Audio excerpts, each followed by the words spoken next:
Turn back now or learn the stuff they don't want you to know. Maybe the Illuminati are behind this game. They must be, as they are by definition behind everything. That's Matt behind the camera. I'm Ben. This is stuff they don't want you to know. And today I would like to introduce you to Jeremy Hambley, the mastermind, sir, behind the fastest growing Magic the Gathering channel on YouTube. Jeremy, thank you for coming on the show here. Yeah, really glad to be here. Big fan. Now, before we go on about the idea of a conspiratorial angle to gaming, what we do need to make clear is that the cards we're about to show you come from this box that we have not tampered with. Is that correct? That's correct. Yeah, and we know that because on Jeremy's channel, we have an unboxing video just for this episode where you can see Jeremy open this up, check out the cards, explain a little bit about what comes in the box, how the game works, and why, a little bit of why, people think there might be more to the story behind the Illuminati game, right? Yes, absolutely. So what's the gist of this whole theory? Well, I think there are certain cards that are iconic of the game. For example, the World Trade Tower, 9/11. Some people think that the card's predicted, or like the Pentagon card is one often named for possibly foreshadowing the attack on the Pentagon. There's a whole bunch of cards like this, but right, yeah. I mean, the game is really built on conspiracy theory, so it lends itself to that, but there are also certain cards that are almost a little too close to home.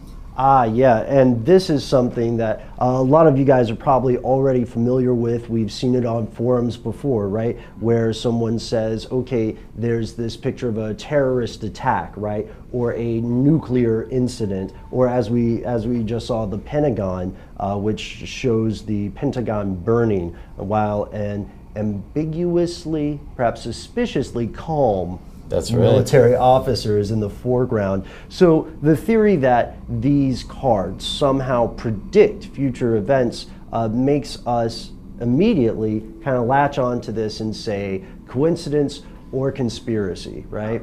Yeah. And in my opinion, from reading this stuff over, I'm gonna go with coincidence, just because just because there's some of the timing doesn't work, and I think that it's fairly obvious when you check out this game that it's satirical, right?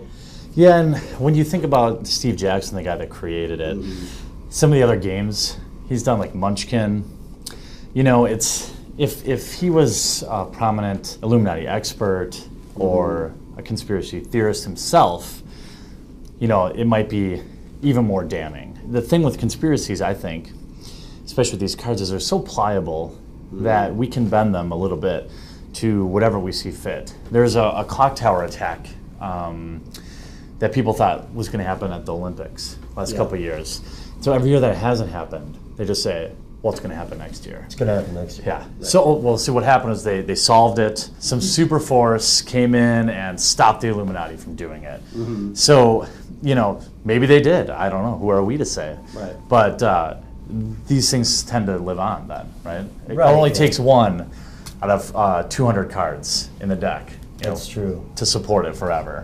Now you can find extensive lists of the cards. They're around, I don't know, between 8 and 12 that people routinely say might have some sort of predictive or foreshadowing nature. One common error that a lot of people make when they're talking about this game is that they don't realize this game has had multiple releases and expansion packs. So this can fool people a little bit. The idea of the terrorist attacking thing equating to 9/11 is a little bit strange because there was the earlier 1993 attack, right? Trade Center. Yeah, and the release that came out in 95 is the one that mentioned this. So in that case, it may have been inspired by that event, but it was not necessarily predicting it. Yeah, absolutely. There's a bunch that's how I feel about a lot of them, but there's always something to it where you're kind of, you never know, right? Some of them, there's a grain of truth, and if you watch a lot of the videos on your channel, you presented a lot of information that there's always, nobody's like refuted it enough to the point where I can just dismiss it. Well, there are, as we know, there are things that have turned out to be, unfortunately, quite true. The idea that there were certain factions of intelligence agencies or rogue assets doing some fairly illegal things, by which I mean very illegal things in South America and things like that. There's fairly salient truth that there might be a little more to the story of one of these cards. South American Nazis, we do know that various rat lines did help Nazi agents escape. Now, how does this game work if you and I are actually playing it? Well, I think the win condition really is to control everything. And so there's an in-game currency, and that's here. You know, the more money you build, the more influence you can buy, just like the real world. Yeah. So the idea is to get money, buy influence, and then control or complete your goal in the Illuminati card. So you have an Illuminati card.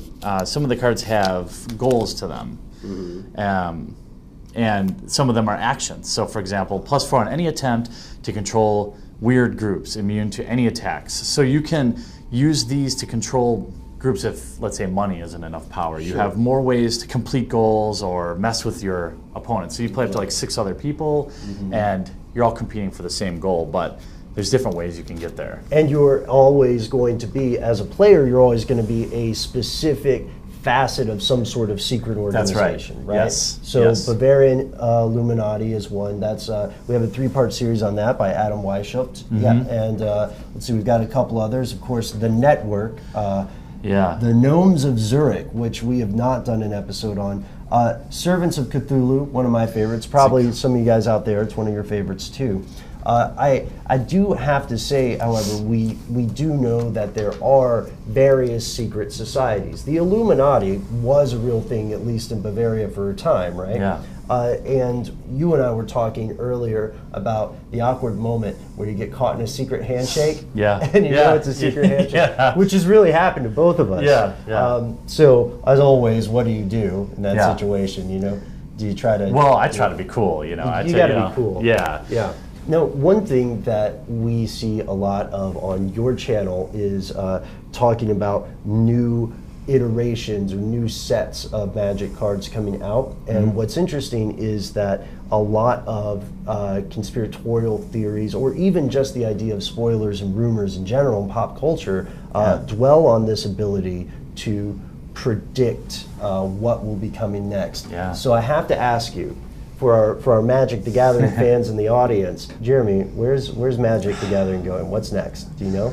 Well, there happens to be a new set coming out in June called Conspiracy, which had a great marketing campaign where they put out a puzzle for the community to solve. They solve the puzzle, they get the card. So now we know what certain cards might be. And within the Magic community, it's growing. It's a huge game. The digital side of it will make it easier for more people to play, more sets to come out. And the closest thing to conspiracy in the Magic game right now is probably the finance side of it. Secret groups of people, not so secret. They know who they are. And if you're a Magic fan, you know.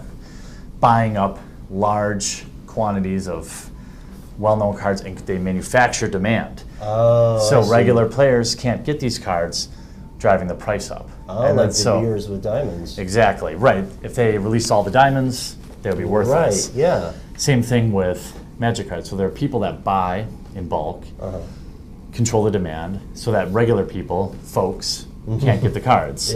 And you know, hundreds of thousands of dollars are made in this way in the real world. And I would say in the Magic community, definitely thousands, tens of thousands are made just controlling demand. Wizards tries to combat it by reprinting. Right.